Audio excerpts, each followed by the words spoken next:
Hey guys, welcome back to the Blockade Runner Plays. This is John, and today we're going to be playing The Empire Strikes Back on the NES, the Nintendo Entertainment System. And this is part of our Power of the 90s series, which we are doing with our podcast here on YouTube, over at our blog. And we're looking at each year of the 90s and all the Star Wars media, movies, games, comics, toys, etc. that came out in those years. So subscribe to the podcast and check out the blog for more good stuff when it comes to Star Wars in the 90s. But today we're playing The Empire Strikes Back here on the NES. We see the crawl here, the completely vertical crawl without the sort of stretching back into space effect there. Empire Strikes Back. Last month we played Star Wars on the NES, and we'll take a look at this one and discuss the kind of similarities and differences between the two games.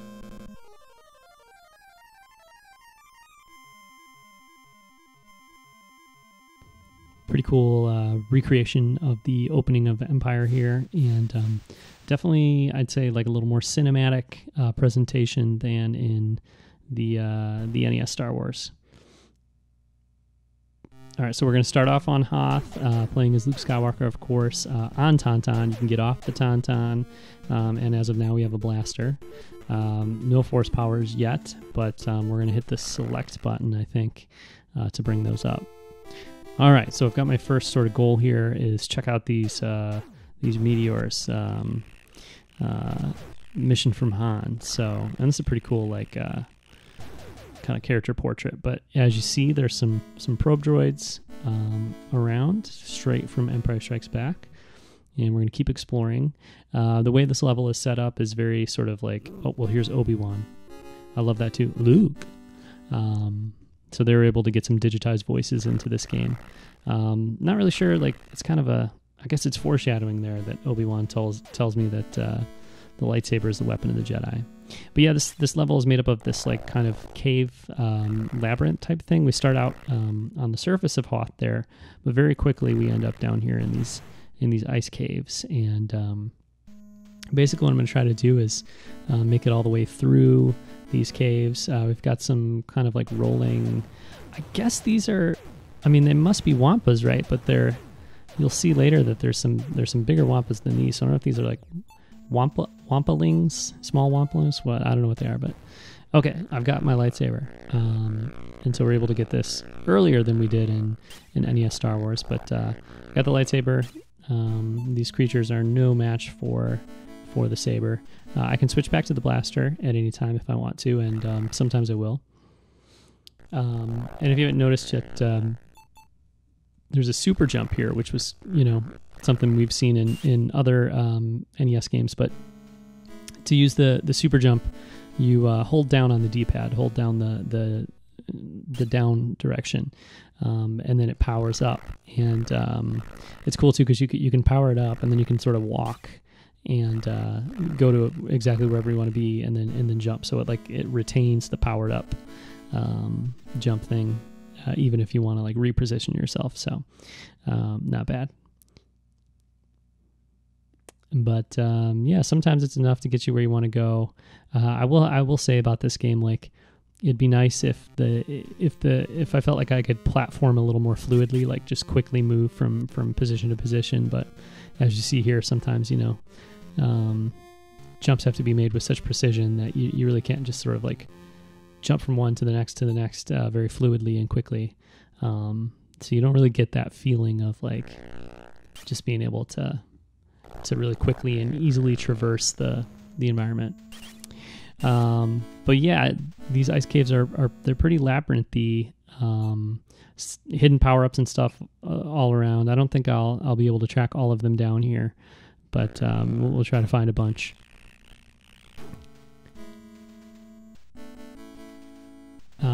And it can be a little tough to keep track of where you are. Luke. Okay, so Obi-Wan's telling me I'm going to go to Dagobah. That'll be cool.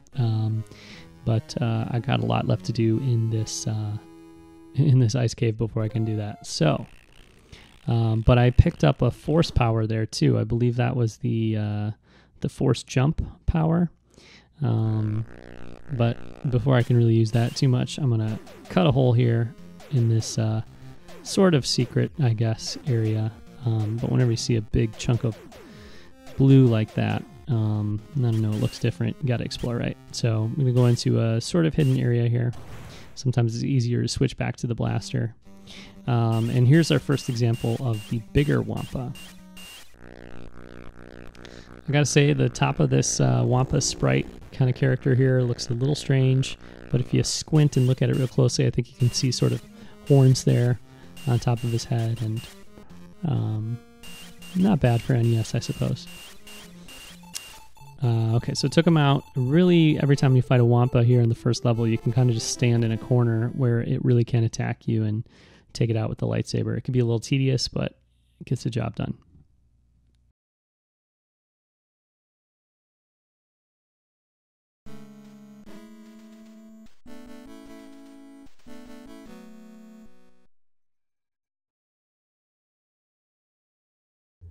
So this part's tricky. You have to destroy these blocks in the right way, and it worked out for me here. But you have to destroy them so you kind of create a step for yourself to get up to this additional area. Okay, don't try to fight the wampa with a blaster. Let's get back in position here. Okay. So again, yeah, he really can't hurt me from where I am, as far as I know. So you're able to just kind of swipe away at him. Again, it's kind of boring, but you do what you have to do.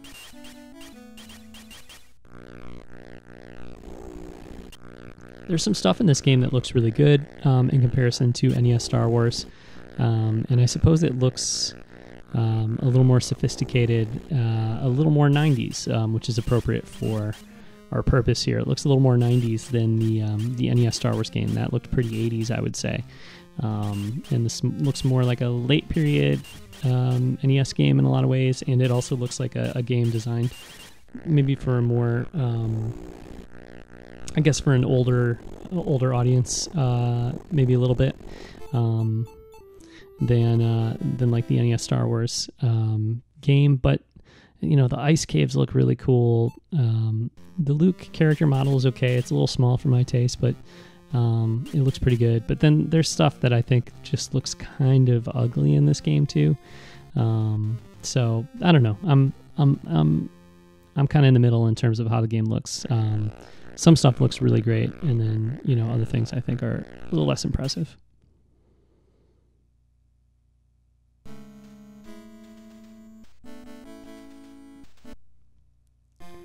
Okay, this just strikes me as being such a weird, it's cool, it's fine, but such a weird choice here.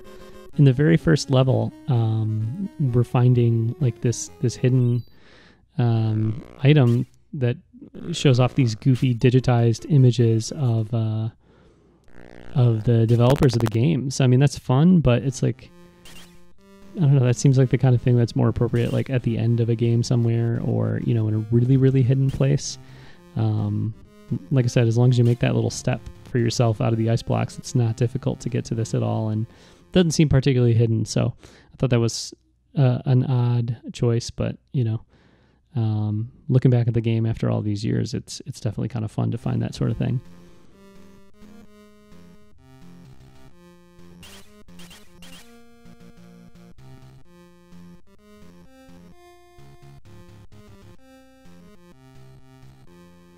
Just have to find my Tauntaun again now.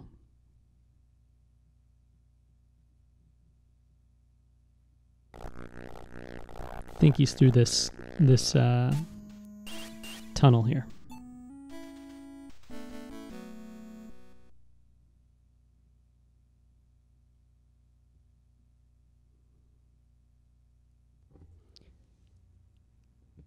There he is. I see him down there, but I got to get to him. Also, I think it's interesting how this game has music that sort of stops and starts as you go through. It kind of gives it, I feel like when the music is like right now when it's silent, it gives it a little more of a creepy or isolated kind of vibe, which is not really the feeling of Hoth in The Empire Strikes Back too much. Maybe when Luke is on his own before Han rescues him, but it's kind of a cool effect for the game here. So. Okay, so I've reached like the bottom of this ice cave area, and the trick here is to try to see if we can keep the Tauntaun alive as we hop from block to block here in the water. Oh, and that's a big no on keeping the Tauntaun alive, unfortunately. There, Luke puts his hands on his hips and gives me a glare, like, that's the best you could do at keeping my Tauntaun alive. So I've a lot of times gotten a little further than that on the water, but the water is treacherous for keeping the Tauntaun alive. But here I'm just gonna try to hop up on these platforms and get to an otherwise kind of inaccessible section of the cave. And there's some probe droids I have to deal with, and some bat-like creatures. I don't think they're Minox. Although we see some Minox in Empire, they're not on Hoth. And but you know, I guess they're just bats. I believe the team working on this game, the studio, Sculptured Software from Salt Lake City, Utah. They went on to do Super Star Wars on the Super Nintendo, which was also released in this year, 1992. So we'll be playing that one on the Blockade Runner Plays as well. Okay, so I've got my force powers here. And I'm kind of moving towards, I think, the next confrontation. Yeah, there we go. So another big wampa. And I'm mostly going to stand here under the relative safety of this icy overhang, and I know that I have that nice big heart upgrade there above me too, so I could look forward to that when I'm done.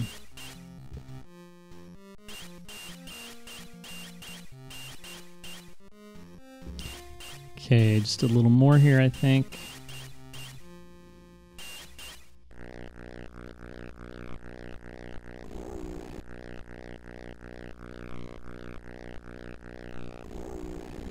These wampas really are lightsaber damage sponges. There we go, he's turning red. I missed that actually from Nintendo games and 80s and 90s video games. Is when the boss was almost toast, they would start flashing, so you knew you were close.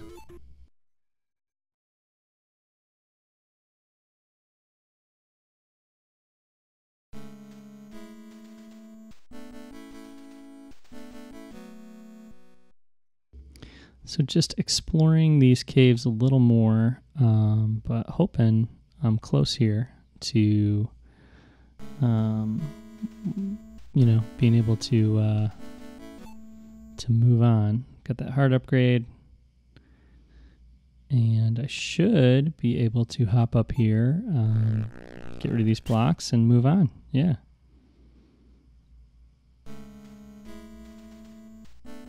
Okay, more probe droids.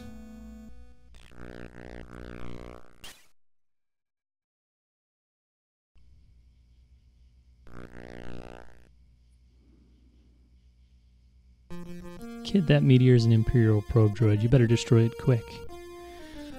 Alright, will do.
I wonder what fans thought of some of Luke's more outrageous powers at the time. I mean, in the game, because it was a time when video games were, you know, pretty video gamey, which is cool. But definitely before we'd seen, you know, the Qui-Gon and Obi-Wan of A New Hope, you know, kind of flipping all over the place. I mean, Luke's pretty acrobatic in Return of the Jedi and the end of Empire Strikes Back, so I guess it fit pretty well with the films at the time too, you know, come to think of it. But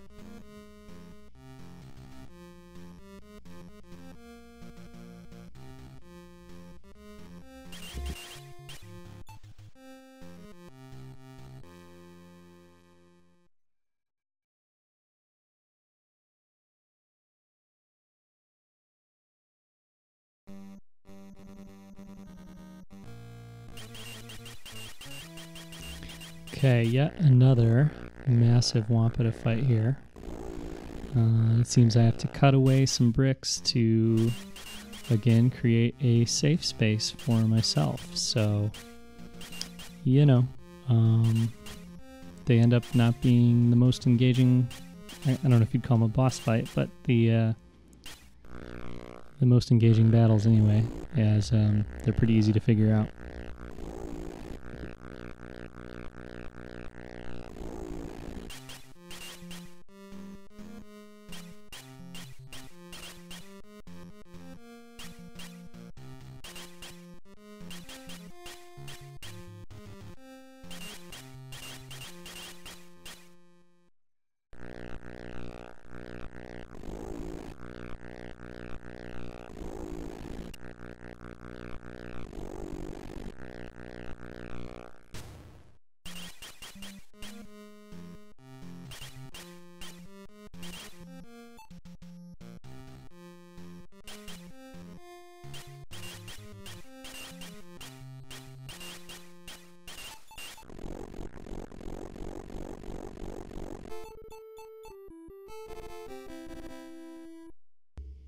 Okay, I'm thinking hopefully that's my last big wampa here on Hoth.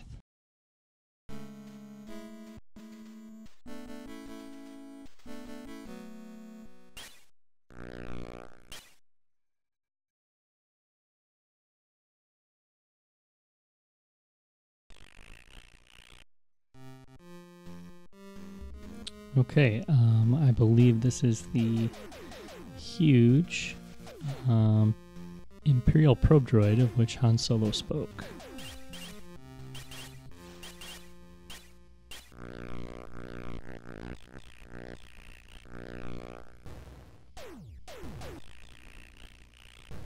I don't know if my blaster is my better bet here or if my lightsaber is my better bet.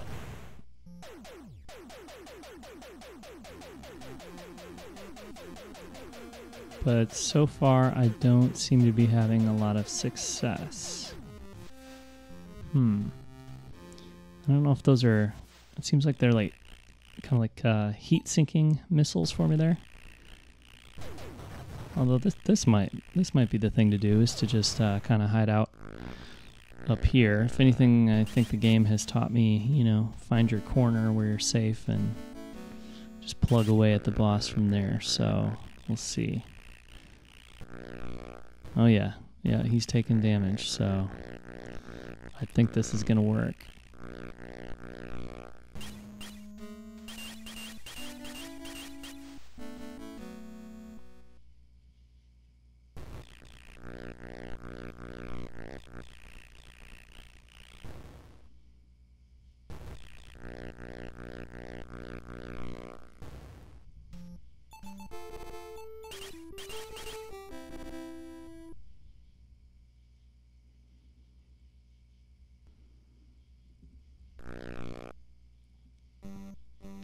Luke, that droid sent a message to the Empire. Better return to base. Okay.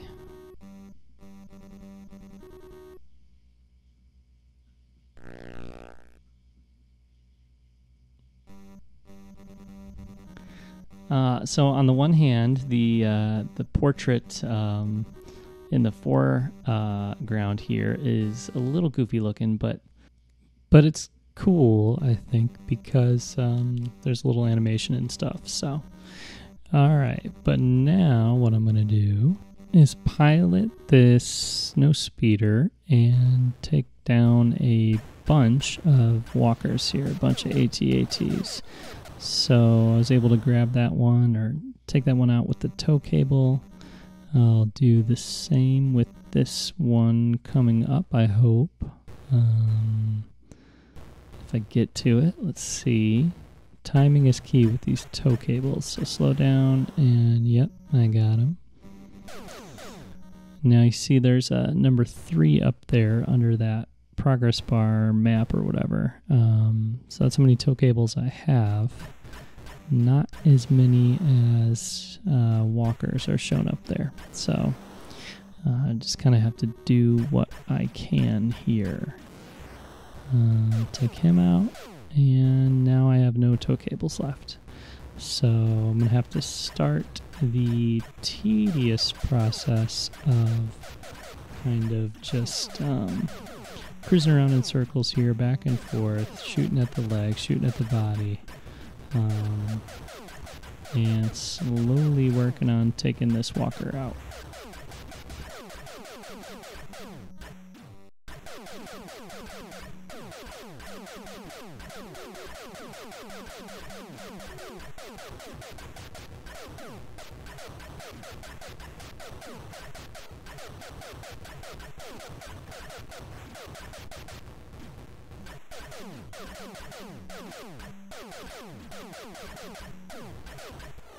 So obviously without the tow cable, this would have been a total nightmare.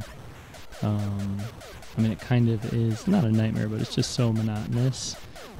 So to have had to have done 5 more without the tow cable would not have been cool. You know, I think being in Norway when it was like really freezing cold and dangerous temperatures and the equipment kept breaking and there was like the worst weather in a decade or something, filming The Empire Strikes Back would have been, you know, like more painful than this. But I don't know, I bet they had a lot of fun shooting Empire too, as difficult as it was there in Norway. And I might have fun taking out like this first or second walker through this method, but when you're doing it over and over, it stops being fun pretty quickly.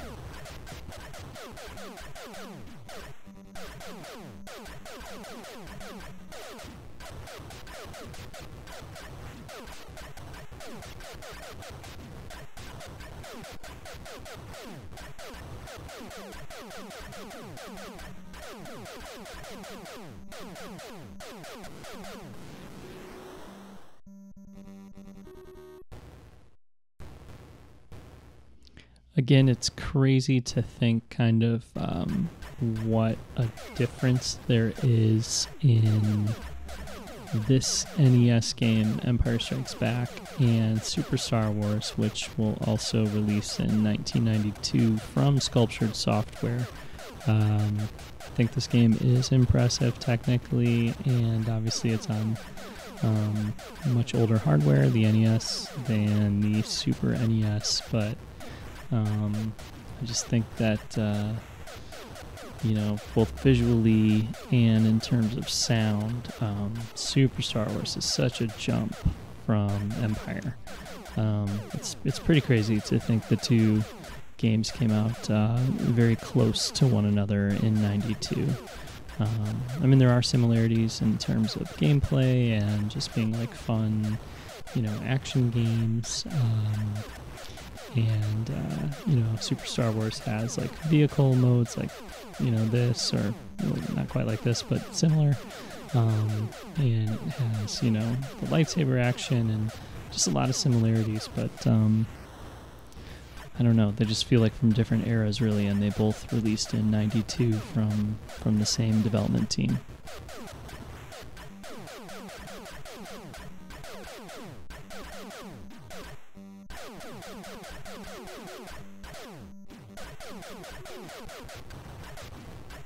Even my cat is getting bored of this AT-AT sequence at this point because he won't stop walking back and forth and bumping into the microphone as I'm trying to do this.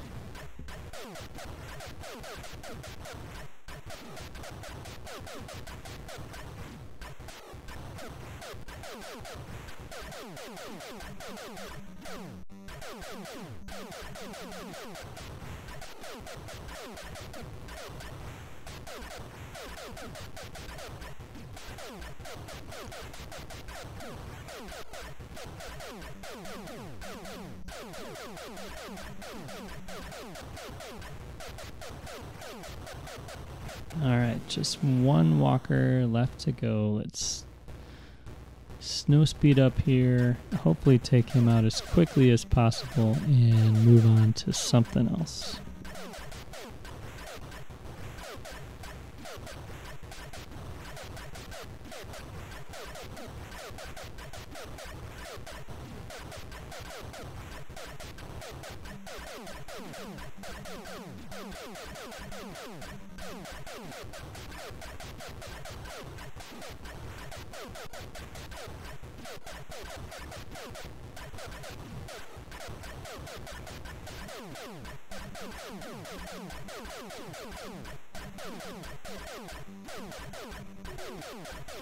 I kind of feel like I'm taking on the whole empire by myself here, but not in the jubilant, energetic way, more like in the really bored, I've been doing the same thing over and over for a long time way. So,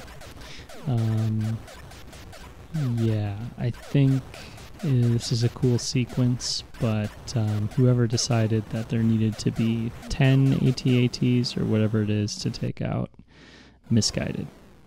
Alright, so back to Echo Base, and there's R2 spinning his little dish there.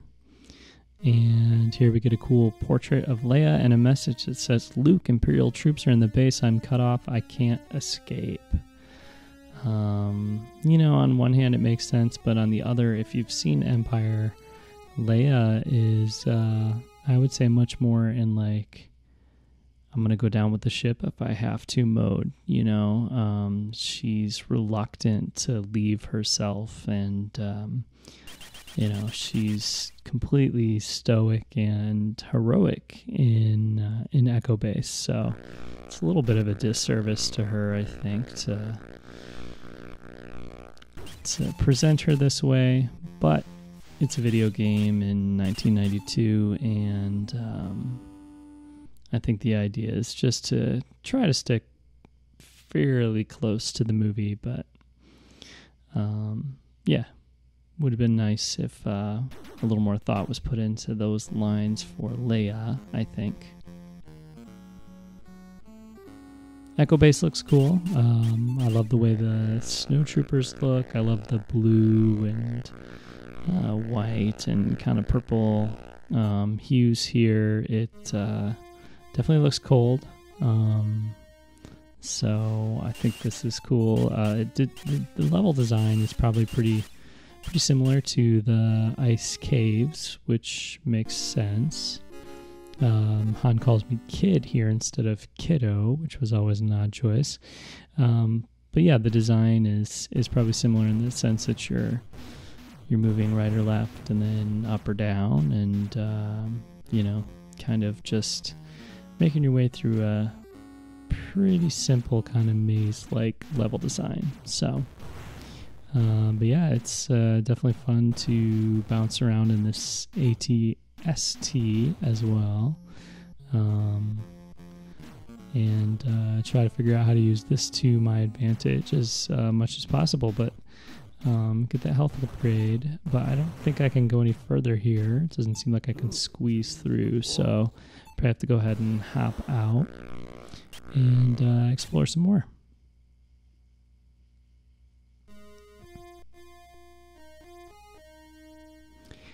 But I don't know if that's a Y-wing. The snowspeeders look great in the background there. I think maybe I saw a Y-wing. But yeah, we're going to go ahead and wrap up here. I probably won't be able to push much further. And we've been playing for about 30 minutes. So I think that's about as much as we can really do today. But hopefully that gives you a good taste of what the Empire Strikes Back was like on the Nintendo Entertainment System. And stay tuned to the YouTube page, subscribe on iTunes, and check the blog, blockaderunnerpodcast.com, for much more coverage of Star Wars in 1992 and the rest of the 90s coming up here in the future.